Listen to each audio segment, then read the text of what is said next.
driving in London can be fun, but if you crash into a car in Islington, it's more than likely going to be a BMW or Mercedes. In the London music world, Shane McErlane is known to all as Shiner. And this is the usual light traffic you have around Islington.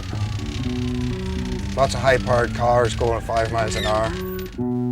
An occasional band member and session musician, his real passion is the recording studio he manages in Hackney. 10 years after arriving from Macherafelt, he loves the buzz of London and the music business. We've had U2 playing in the Hope and Anchor when they started. Bands like Madness, The Specials, Tapoy even played in there. I came to London on January 1st. I know it was New Year's Day. I thought I wasn't staying long. I brought £25 with me. I was staying for free in a friend's house. 2 weeks became 3 weeks, became a month. And then eventually I thought, well, I'll stay for a bit, I'll get a job. So I delivered pizzas, I did all kinds of jobs, but all the time trying to get into music. This is where I work, OTR Studios. Been here about 5 years now.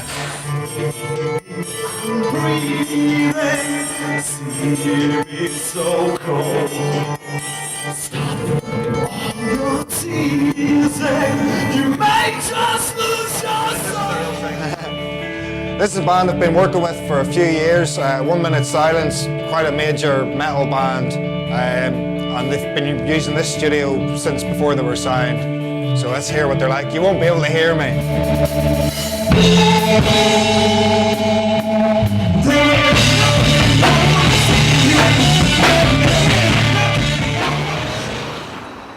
Shiner has mixed with celebrities including top novelist Ken Follett, whose pastime is his blues band, and whose friends include other famous writers.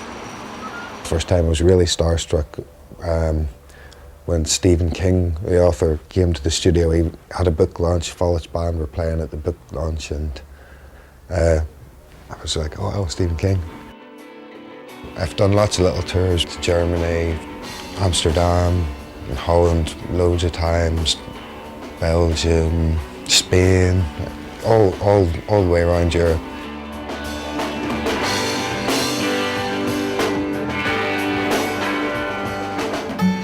This is the other side of Shiner, devoted father and house husband.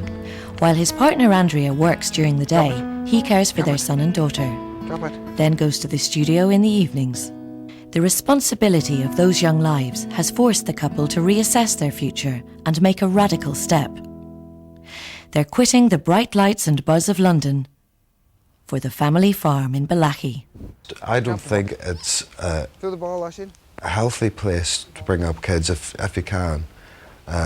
Fresh air is better for them, and the fact that they can run about. I'd like to think of our kids just being able to go out and without having to worry about them, and that unfortunately with a huge city the size of London, there's always bad pennies, and that's one of the reasons that I'm taking the kids out, because as they're growing older, they're not as safe. Well, she said she was going to be back early today. Said I had to put on the hot water for her so she could have a bath and do her hair. There's a lot of petty crime in the streets in London. Car windows are a speciality around here. They break car windows like there's no tomorrow. And there is a lot of muggings and street crime that goes on. Farm work and rural life will be a radical change. But Shiner has longer-term ambitions to build a residential recording studio on the homestead. No, I'd love to do that because I've been in London for 10 years myself, and the fact is that after a while, when you've gone, oh great, London, loads of things to do, and you do them, and then you go, now what? Okay, I want to go and live in a barn. His plans seem good, and everybody here is kind of rooting for him and trying to help him out. Yeah, I think it's a very enterprising idea. He's got the right location for it. He's got the right setting for it. But the studio's still a long way off. In the short term, it's back to his parents and back to basics. To do something for myself and with the family, for the family, I think it's more worthwhile. and it'll be a good experience. I'm looking forward to actually working on the farm and just being out and doing a bit of manual labour in the open air. I hadn't realised how many police sirens that I was hearing until you actually spend the night in the countryside, and you realise, well, I haven't heard a police siren, I haven't heard a fight, I haven't heard any breaking glass. You feel better in the mornings, and it's a healthier lifestyle. Well, I don't know if Balahi's ready for me, but You're ready for that? I'm ready to take on Balahi.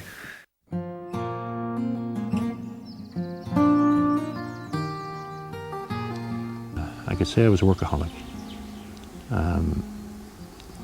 I get up in the morning, out to work all day, work till all hours, and home, much to the annoyance of my then wife. I just didn't have time for anybody or anything, work and money. I had to earn that money. That was essential, and that was a very foolish God to go following, I can tell you. It brought me nothing but a lot of pain, a lot of hardship, and in the finish up it caused a breakdown in my health. And my doctor said to me, if you ever work again, you've got to go for a stress-free job. So I came here, and so I think it's the best move I ever made. The rat race cost Peter his health and his marriage. He now lives alone on Coney Island as warden for the National Trust, one of 400 applicants for the job. The Trust provides his house, the local council his living expenses. He cares for the island and looks after occasional visitors. I love the island. I suppose I've always loved it. And in order to work with it, you've got to, in a way, take ownership of it. For me, it has to belong to me, otherwise I couldn't do the work that I do. During the winter, from October until March, you wouldn't see, I hardly see anyone. Indeed, I have no boats in this past winter. But during the summer it can be very, very busy, and indeed I've had up to 193 people here in this picnic area. Chatting with the island's visitors, or living completely alone, Peter doesn't mind. He loves his island and he makes the most of every day. Unfortunately, I spent some 25 years in engineering, and I've only been here 5 years, so I figure I've wasted 25 years. I should have been here. I was earning a very good wage, working for a good firm, and if I wanted it, I bought it. Simple as that. There wasn't a problem.